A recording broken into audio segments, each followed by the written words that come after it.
Si pensamos en nutrición, la proteína es casi siempre la protagonista, ¿verdad? Es como la estrella de rock de los macronutrientes. La vemos como la base para tener un cuerpo fuerte, para construir músculo, en fin, es fundamental. Pero, ¿y si esa idea, aunque es cierta, no cuenta toda la historia?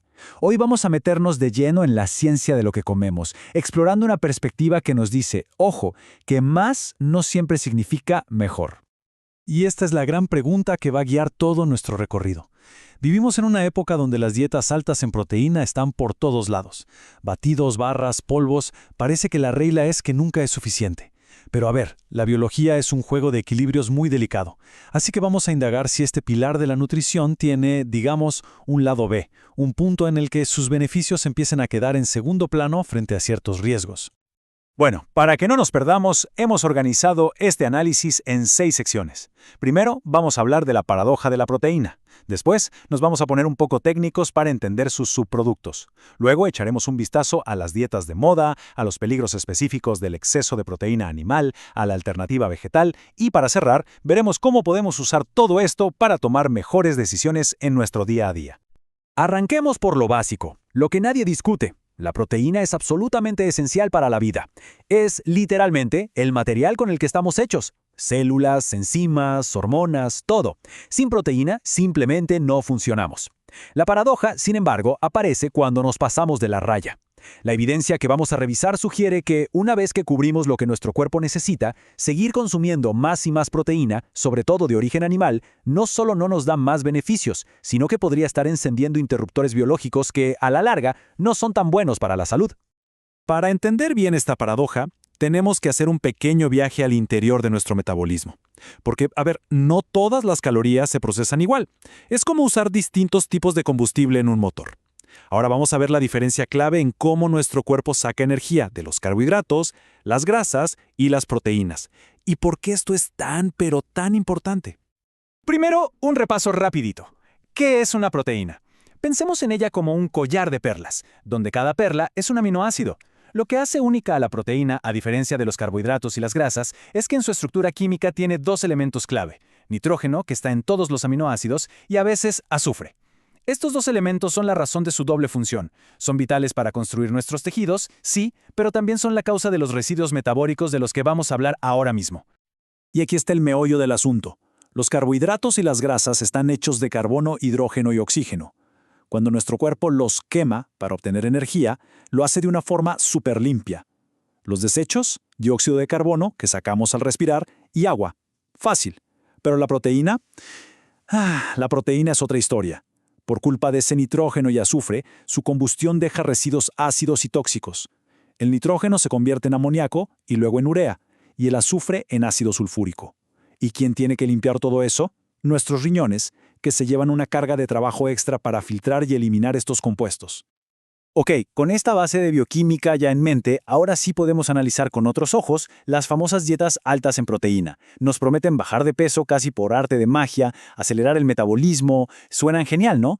Pero, ¿cómo funcionan de verdad? ¿Qué nos dice la fuente sobre la ciencia que hay detrás de ellas?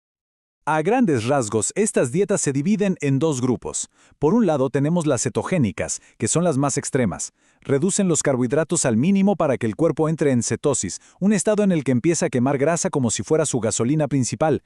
Y por otro lado, están las dietas más moderadas, que no eliminan los carbohidratos, sino que simplemente aumentan la cantidad de proteína en la dieta, manteniendo los carbohidratos como una fuente importante de energía. Y aquí viene un punto clave. Según lo que analiza la fuente, el éxito inicial de estas dietas no tiene que ver con un truco metabólico súper complejo. La razón es mucho más sencilla. Al eliminar grupos enteros de alimentos y enfocarse en comidas que nos llenan mucho, la gente casi sin darse cuenta termina comiendo muchísimas menos calorías. No es magia, es matemática pura. Es una restricción calórica muy fuerte que, seamos sinceros, suele ser muy difícil de mantener a largo plazo. Bueno, ahora sí entramos en el corazón de este análisis. En esta sección nos vamos a concentrar en los riesgos específicos para la salud que la fuente relaciona con un consumo elevado y constante de proteína, sobre todo la que viene de los animales. A ver, esto quizás sea una sorpresa para muchos. Siempre asociamos la insulina con los carbohidratos, ¿cierto? Pues este gráfico nos muestra algo diferente. Caloría por caloría, alimentos como la carne o el pescado pueden hacer que nuestro páncreas libere incluso más insulina que un plato de pasta. ¿Por qué? Porque la insulina no solo maneja el azúcar en la sangre, también es como la llave que abre las puertas de nuestras células para que entren los aminoácidos de la proteína y se pueda construir tejido. El segundo riesgo tiene un nombre que suena complicado, homocisteína. Pero la idea es bastante simple. Es un subproducto que se forma cuando metabolizamos la metionina, un aminoácido con azufre que abunda en la proteína animal. Tener niveles altos de homocisteína en la sangre no es bueno. Se considera un factor de riesgo para enfermedades del corazón porque puede dañar las paredes de nuestras arterias. Este proceso es fascinante y un poco preocupante a la vez. Como vimos, la proteína animal genera ácido sulfúrico. Nuestro cuerpo necesita mantener el pH de la sangre en un nivel súper estable, así que tiene que neutralizar ese ácido. ¿Y qué usa para hacerlo? Fosfato de calcio. ¿Y adivinen cuál es la reserva más grande de fosfato de calcio que tenemos? Exacto, los huesos. Entonces, un consumo crónico y elevado de proteína animal puede provocar que el cuerpo esté constantemente sacando calcio de los huesos para apagar ese fuego ácido, lo que con el tiempo los va debilitando. La fuente también nos dice que varios estudios han encontrado una relación entre las dietas muy altas en proteína animal y un mayor riesgo de algunos tipos de cáncer. Un posible mecanismo biológico que podría explicar esto es el aumento de una hormona llamada factor de crecimiento insulínico tipo 1, o IGF-1 para abreviar. Esta hormona le dice a nuestras células que crezcan y se dividan, lo cual es normal y necesario, pero en exceso también puede pisar el acelerador en el crecimiento de células cancerosas. Después de ver todos estos posibles riesgos, la pregunta es obvia. ¿Y ahora qué? Si el problema parece concentrarse en el exceso de proteína de origen animal, la fuente nos propone una solución muy clara. No se trata tanto de la cantidad de proteína, sino de su origen. Y aquí es donde entran en juego las plantas. Esta tabla lo deja clarísimo. Pensemos en el paquete completo. La proteína nunca viene sola. La de origen animal suele venir con grasa saturada y colesterol, y no tiene nada de fibra. La proteína vegetal, en cambio, viene en un paquete totalmente distinto, con mucha fibra, poca o nada de grasa saturada y cero colesterol. Y un dato importantísimo, trae vitaminas como el ácido fólico y la piridoxina, o vitamina B6, que son justo las que el cuerpo necesita para procesar y eliminar esa homocisteína de la que hablamos antes. Y los números no mienten. Es verdad, la carne y el pollo tienen más proteína gramo por gramo, pero miren lo que traen de extra. Una cantidad considerable de grasa y colesterol, y ni un gramo de fibra. Los frijoles, por otro lado, nos dan una buena dosis de proteína, casi nada de grasa, cero colesterol y un montón de fibra, que es clave para la salud digestiva y para todo el cuerpo. Muy bien, ya vimos la ciencia, los datos, los riesgos y las alternativas. La pregunta ahora es, ¿cómo llevamos todo esto a la práctica, al plato de cada día?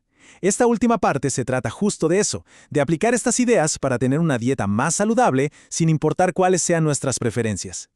Este es el mensaje más importante que tenemos que llevarnos. Nadie está diciendo que la proteína sea la villana de la película. Para nada. El tema es la cantidad y sobre todo la calidad y el origen. El problema no es el nutriente en sí, sino todo el paquete nutricional que lo acompaña.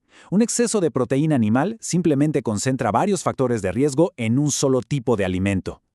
Para quienes deciden consumir productos de origen animal, la fuente recomienda algunas estrategias para minimizar los riesgos. Por ejemplo, elegir siempre los cortes con menos grasa, como una pechuga de pavo sin piel. Tratar de evitar las carnes procesadas por el sodio y los conservantes que tienen, y si es posible, optar por productos de animales criados de forma más natural u orgánica. Esta cita creo que resume perfectamente la conclusión de todo este análisis. Los riesgos no son de la proteína en sí, sino que se agrandan dependiendo del vehículo en el que llega a nuestro cuerpo. Los alimentos vegetales integrales, en cambio, nos ofrecen proteína en un paquete que, en lugar de traer riesgos, viene lleno de componentes que nos ayudan a estar más saludables. Y cerramos con esta pregunta para pensar. Si cambiamos el foco y en lugar de solo contar gramos de proteína, empezamos a preguntarnos ¿de dónde viene esa proteína? Toda la idea de lo que es un plato saludable puede cambiar por completo. Saber esto, ¿cómo podría transformar las elecciones que hacemos todos los días al comer? Es una idea poderosa que nos invita a mirar nuestro plato con otros ojos.